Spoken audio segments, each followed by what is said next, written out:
For more and some insight into the U.S. operation, national security analyst with the Clarion project, Mauro, joins us now. Ryan, want to get your reaction to the fact that we actually learned about this raid from a press release. Is this the kind of thing that's a good idea to telegraph out there and say, this is who did it, this is how it was done, these are the helicopters we used, or better if that stuff had been kept secret, you think? In this case, I think that we're handling it correctly because ISIS for far too long has been able to write the headlines as they wish. They take over an area, they behead someone, and they know the media coverage that they're going to get. And so the U.S. is striking back, not just militarily, but also politically in terms of the ideological war by being able to broadcast the fact that we now know where your top leaders are, and we're going to go in and get them, and not just get them, we're going to get all of the files and intelligence along with them. Well, you think about that, though, in terms of what the message that the United States is sending, but the timing on this, you think about it, just a couple of days ago, U.S. defense officials were trying to say how it's not that bad. Ramadi is fallen, if not continuing to fall, and just now crossing the wires are words from the Iraqi president ordering his troops not to surrender in the face of ISIS. So how do you match these two bits of news, this one special forces raid success, at the same time our Iraqi partners seem to be running away on the battlefield?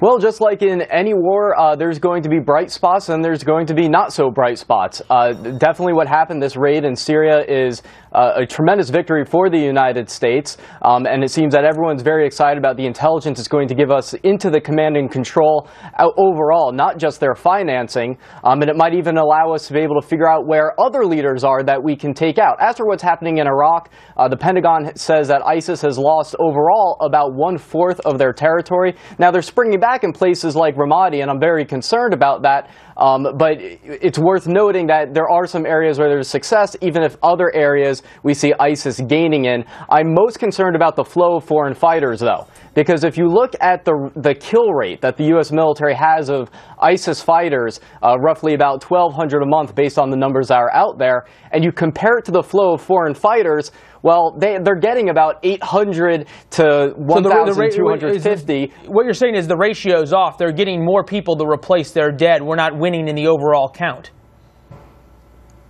Right. If you compare the math of the ISIS fighters that are reportedly being killed versus the foreign fighters they are recruiting that are coming into Iraq and Syria, we're basically about breaking even right now. It's probably not a good place to be. But as both congressmen pointed out here, they're concerned about the issue of long-term strategy. Great that you have one success in terms of a special forces raid, but as you look at where U.S. strategy is here, and you listen to the chatter coming out of ISIS, are they looking at U.S. strategy differently now because of this raid, or too early to tell? I would say that it's too early to tell. When you look at the ISIS accounts, you saw a mixture of either silence or ISIS folks saying, well, there must have been a spy, which is a level of fear and paranoia that you want them to have. So that's a very positive development. But in terms of strategy, we have to recognize that ISIS now exists outside of Iraq and Syria. So yes, you have to work with the Sunni tribes within Iraq, but what about ISIS in Libya? Why aren't we more robustly helping the Libyan forces there that are fighting ISIS? What do you do about ISIS popping up in Yemen, Gaza, Afghanistan, Pakistan, and elsewhere? And a lot of countries to add to that list as well as their sympathizers in the United States and in Europe as well. Mauro with the Clarion project. Appreciate your insight, sir. Thanks. Thank you. Shannon has more.